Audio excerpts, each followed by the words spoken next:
एक मियाँ बीवी सन, उन्हां दे घर एक मेहमान आ गया। यह गल बड़ी वड्डी जे, सुनने वाली गल जे। ए अपने दिल ते मैं लिखी है, तुसीं भी लिखोगे फायदा होवेगा। वो आपस दे विच ना लड़ते पे सन मियाँ बीवी। कोई घर विच गल हो गई ना तो दो भी पे लड़ते पे सन, चपकलश हो गई, कोई लड़ाई हो गई। वो लड़ाई के दौरान ही ना कोई उन्हां दा मेहमान आ गया, रिश्तेदार। और जदों मेहमान आया तो अगे वो लड़ाई अगे कम गर्म सी घर। वो बंदे ने समझदार सी, उन्हें मेहमान नूं बैठक च बिठाया। आ गल नूं जरा तवज्जो नाल सुनियो जी, फिर जुम्मे का मकसद पूरा होना, फिर तुहाडे आउण दा मेरे पढ़न दा। अच्छा, जुम्मे वाला दिन तो तुसीं बैठे हो तो कुछ गल लैके जाओगे तो तुहाडे आउण दा भी कोई फायदा होवेगा नहीं।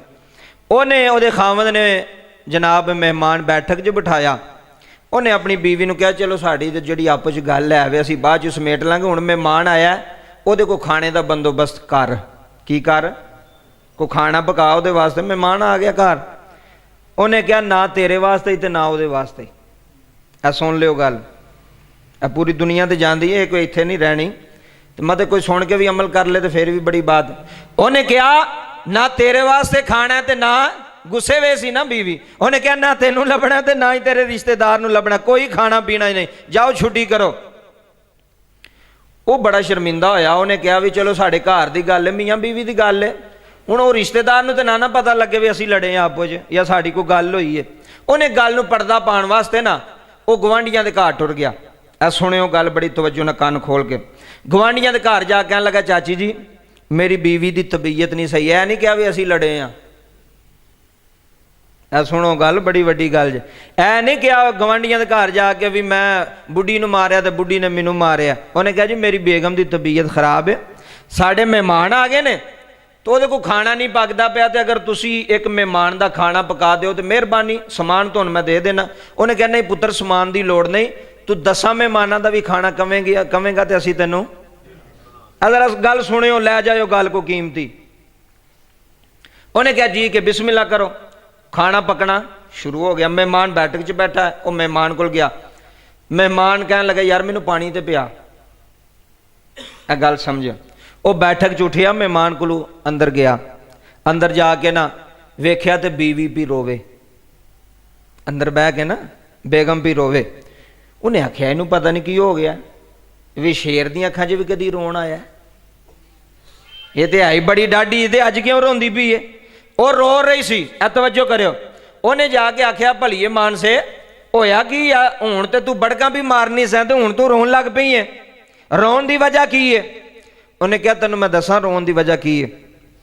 उन्हें कहा जो तू लड़ के बाहर गया सै ना तो तू गवांढियां गया खाना पकाने वाल, तो मैनू फिर शर्म आ गई, मैनू फिर एहसास होया भी चलो असीं आपो च असां ते लड़दे रहना बोलदे रहना, दिन च कई बारी लड़ना कई बारी बोलना, तो मेहमान की रोटी उन्हां दे घर ते ना पके।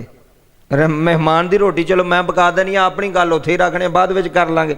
कहंदे जी मैं इन्ना सोचिया तो मैं सोच के ना किचन विच गई। ऐ हुण नुकता समझण वाला जे, पूरी गल दा निचोड़ जिहा दे विच। उन्हें कहा मैं किचन विच गई तो जिस बर्तन के अंदर आटा पिया सी, पेटी के अंदर आटा पिया सी, तो मैं वेख्या कि एक चिट्टी दाड़ी वाला बजुर्ग ना उहदे विचों आटा पिया कढदा उस पेटी विचों। ऐ नहीं जुम्मा शेर सुन के तो तुसी जूम के नारे मार के टुर जाओ भी जुम्मा हो गया, नहीं, कोई समझ के जाओ। वो पेटी विचों ना जनाब वो बजुर्ग आटा पे कढ़दा चिट्टी दाड़ी वाला। ओदी बेगम कहन लगी, मैं बजुर्गों नूं आख्या बजुर्गो तुसीं ये की करदे पे मेरे घर ते मेरी पेटी चों आटा पे कढ़दे हो? उन्हें कहा धीए ऐ मैं वो आटा पे कढ़ना कि जेड़ा अल्लाह ने मेहमान दा हिस्सा तुहाडे आटे विच रखिया होया सी। ऐ जे गल, ऐ जे गल, ऐ आटा कढ़ के ते मैं गवांढियां दे आटे विच रखन लगा जाके, क्योंकि तू ते पकाया कोई नहीं, तू ते खाना।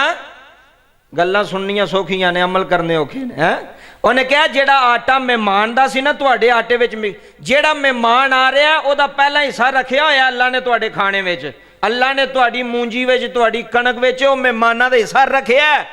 कोई तू एहसान नहीं करदा पिया मेहमानां नूं खवा के, तेरी बीवी एहसान नहीं करदी भी मेहमान कोई आ गया तो उन्होंने जनाब चाह पिया दी या खाना खिया छड़िया जी असीं मेहमानां दी खिदमत करने, नहीं, ओदा हिस्सा वो अपना हिस्सा पे खांदा, तेरा नहीं खांदा पिया।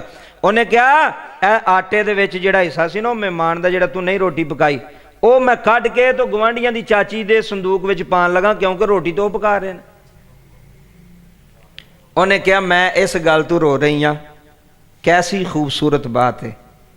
उन्हें कहा भी वो मेहमान का हिस्सा पहला ही आया सी उस आटे के अंदर, ये परेशान ना होया करो कि यार साढ़े घर मेहमान टुरे रहते हैं या साढ़े घरों को खा के टुर जाता है।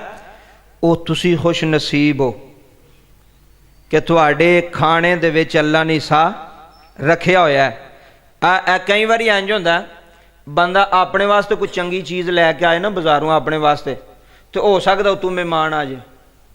आजमा के वेख लियो, चंगी चीज़ लिया के बंदा ये खान बैठा ही है ना, तो दरवाजे ते दस्तक हो गई, बंदे ने सोचा पूछा कौन जी मैं, ओ ही रोटी चुक के ओदे अगे रख दी, आप ही नहीं खाधी, क्योंकि ओदा ओदे विच हिस्सा सी, तो बंदा पहुँच गया उत्थे।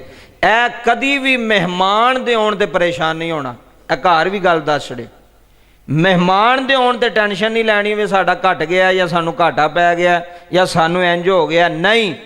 पक्की गल ज़हन च रख लिया जे जेड़ा भी आ रहा है जिथों भी आ रहा है वो अपने हिस्से का लंगर नाल लैके आ रहा है।